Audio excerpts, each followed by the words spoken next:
오늘 우리는 마가복음 16장 1절부터 8절에 있는 말씀을 읽었습니다. 예수님의 부활을 다룬 기사입니다.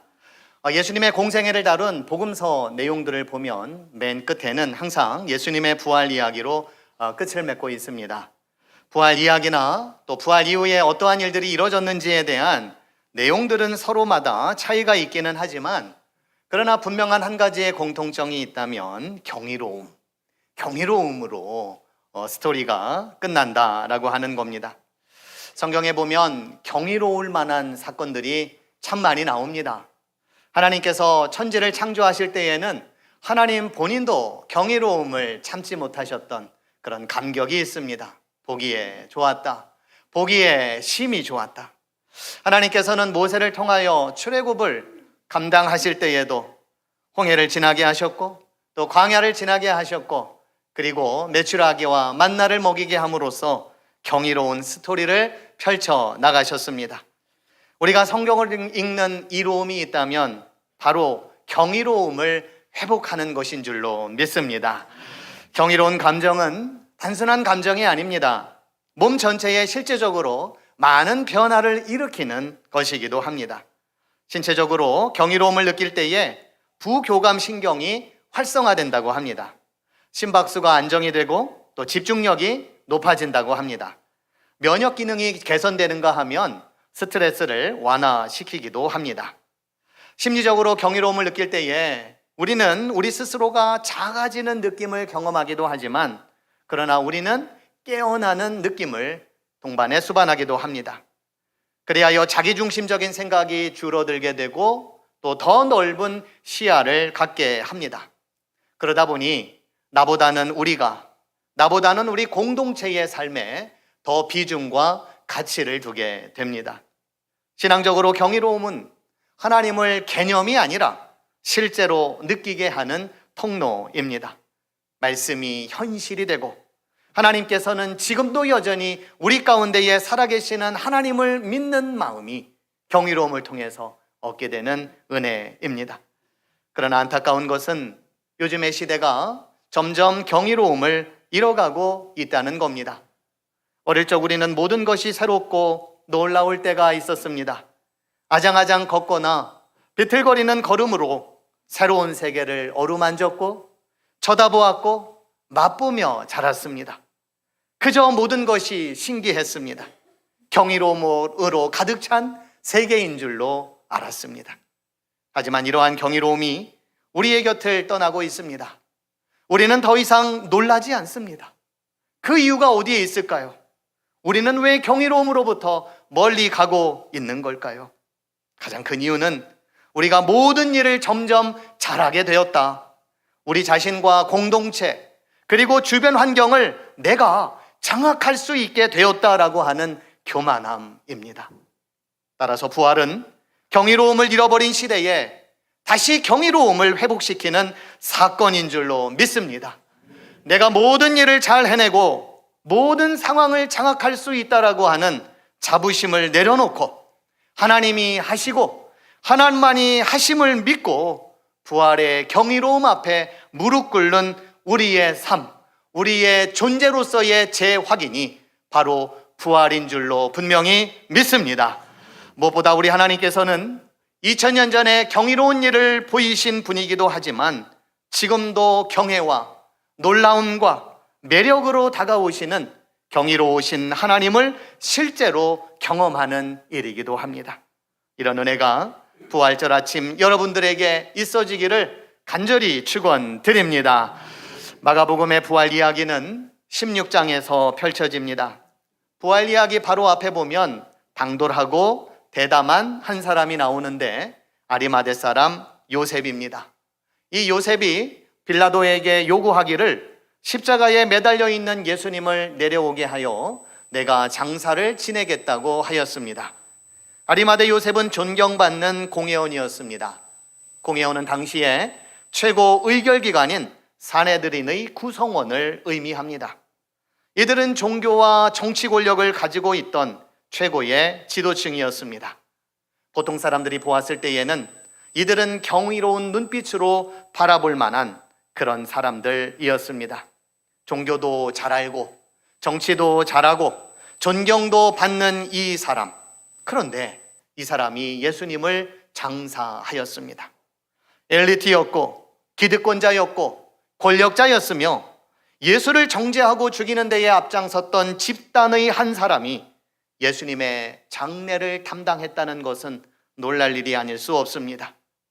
사실 예수님의 장례를 맡아야 할 것은 아리마대 사람 요셉이 아니라 예수님의 아버지 요셉이 담당해야 맞습니다. 그러나 마가복음에서 아버지 요셉은 등장 자체를 하지 않습니다. 그렇다면 예수님의 제자들 가운데에 베드로라도 그 일을 감당해야 함이 옳습니다. 그러나 베드로는 예수님을 부인하고 3번이나 모른다며 사라져버리고 말았습니다. 그들이 있어야 할 자리에 아리마대 요셉이 있습니다. 아리마대라고 하는 말의 뜻은 충성스러운 제자라고 하는 의미입니다. 아버지도 제자도 떠나고 없는 지금 시점에 충성스러운 제자로 남은 단 한 사람이 바로 아리마대 요셉이었습니다. 그가 이렇게 할 수 있었던 이유는 예수 그리스도를 통해 본 경이로움이 그에게 있었기 때문입니다. 공회원으로 그는 세상 가운데에 강력한 힘을 가지고 있었던 사람이었습니다. 그러나 예수님은 세상의 힘이 아니라 사랑의 힘으로 사셨던 분이셨습니다. 공회원은 누군가를 판단하고 정죄하는 일에 익숙했다면 예수님은 용서하고 또 용서하는 일을 사셨던 분이셨습니다. 힘과 권력의 정점이라고 할 수 있는 이가 공회원이었다면, 그러나 그는 한 인간으로서 죽음에 대한 두려움을 피할 수 없는 또 한 인간이기도 했습니다. 그러나 예수님은 죽음을 향해 가면서도 흔들리지 않는 초월적인 모습을 보이셨습니다. 아리마대 요셉은 예수님을 통해 설명할 수 없는 깊이를 느꼈을 것입니다. 더더군다나 평소 아리마대 요셉은 하나님 나라를 기다리는 자였습니다.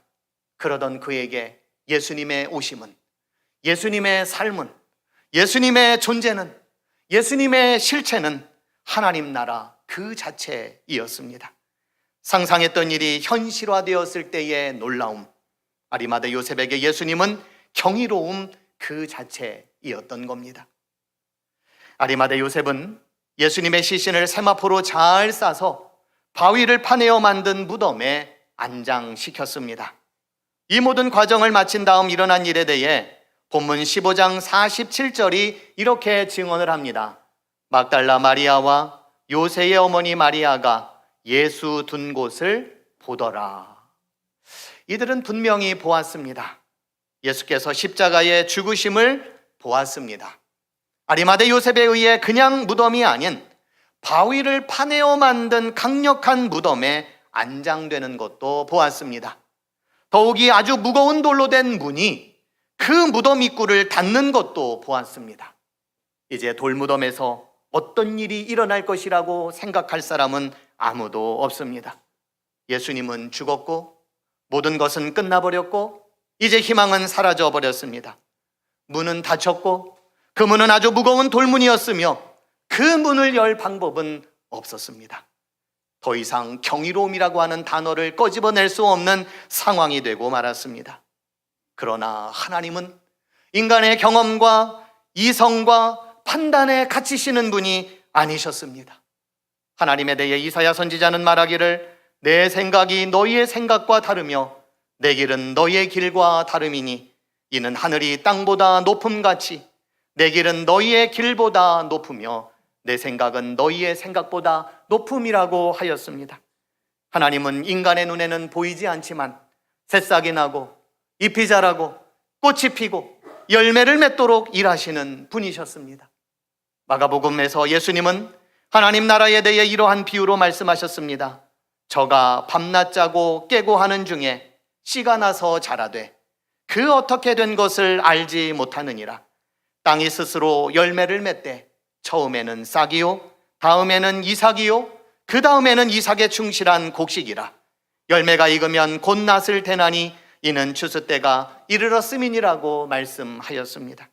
흙 속에서 무슨 일이 일어나는지 모르고 언제 싹이 날지 모르는, 아무도 통제할 수 없는 그 상황 속에서 햇빛과 비조차도 마음대로 할 수는 없지만 그럼에도 씨를 뿌리는 이유는 하나님의 경이로움이 있기 때문입니다. 온 만물을 창조하시고 다스리시고 통치하시고 섭리하시는 하나님의 경이로움이 있기 때문입니다.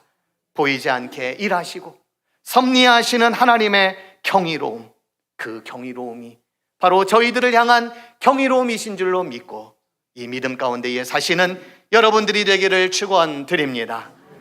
막달라 마리아와 야고보의 어머니 마리아 그리고 살로메, 이 세 여인은 예수님의 몸에 향료를 바르는 일을 하기 위하여 무덤으로 갔습니다. 이들은 자기들이 무엇을 하러 왔는지 분명히 압니다. 죽은 예수님, 더 이상 살아날 수 없는 예수님께 향료를 바르는 일이었습니다. 그 어떤 기대감도 보이질 않습니다. 희망도 없습니다. 두 눈으로 똑똑히 보아서도 잘 압니다. 그런데 우리가 알아야 할 것이 있습니다. 우리가 기억해야 할 이야기가 있습니다. 마가복음에서 예수님은 제자들에게 분명 고난을 당할 것이고 십자가에 죽을 것이라고 말씀하였습니다. 그러나 그와 더불어 예수님께서는 3일 만에 살아날 것이다라고도 3번이나 말씀하셨습니다. 그때 제자들의 관심은 고난과 죽음을 어떻게 해서든지 말리는 것이었지만 부활에 대해서는 전혀 관심조차 없었습니다. 그때만 해도 제자들은 부활을 알지 못했습니다. 부활의 능력을 경험하지 못했습니다. 고난과 죽음조차도 이겨낼 수 있는 부활, 그 부활의 생명에 대해서 그들은 전혀 알지를 못했습니다. 오늘 본문의 세 여인들도 누가 우리를 위하여 무덤 문에서 돌을 굴려줄까 하는 걱정뿐입니다. 이것은 오늘을 살고 있는 저와 여러분들의 걱정이기도 하고 한숨이기도 합니다. 수고하고 무거운 짐을 지고 살아가는 이들, 고난과 고통의 바다를 건너야 하는 이들, 전쟁과 기근과 핍박으로 인해 편할 날이 없는 이들이 한숨을 지며 살아가고 있는 지금의 이 상황은 누가 이 무거운 돌을 굴려줄까? 이 걱정뿐입니다. 우리는 날마다 그렇게 살고 있습니다. 우리의 삶은 그처럼 불가능한 삶 속에 살아가고 있습니다. 누가 우리를 위하여 무덤 문에서 돌을 굴려줄까? 우리는 걱정하고 우리는 염려합니다. 그런데 정작 세 여인은 해결하기 어려운 문제에 빠졌다고 생각하고 왔는데 정작 도착해 보니까 문제는 존재하지 않았습니다. 그들은 예수님을 위해 뭔가 중요하고 뭔가 요긴한 일을 할 것이라고 기대하고 왔지만 정작 그들이 한 일은 아무것도 없었습니다. 단지 그들이 할 수 있었던 것은 놀라움이었습니다. 경이로움이었습니다. 여자들이 몹시 놀라 떨며 나와 무덤에서 도망하고 무서워하여 아무에게 아무 말도 하지 못하더라. 우리는 현실을 외면할 수는 없습니다. 그러나 무덤 문이라고 하는 무거운 현실에 절망만 해서는 안 될 것입니다. 세상의 고통과 아픔이 우리에게 너무 크게 다가와 감당할 수 없는 무게로 짓눌릴 때도 있습니다. 그러나 아주 무거운 돌문까지도 열으시는 부활의 능력을 믿고 의지하며 살아가야 할 것입니다. 이러한 믿음으로 살아가시는 여러분들이 되기를 축원드립니다. 혹자는 말하기를 우리는 하나님을 경험의 대상이 아니라 설명의 대상으로 바꾸었다. 그래서 경이로움이 사라졌다고 하였습니다. 말씀을 읽으며 우리는 그 의미만을 생각할 때가 있습니다. 그 말씀을 읽으며 우리의 지식의 자랑으로 여길 때도 있습니다.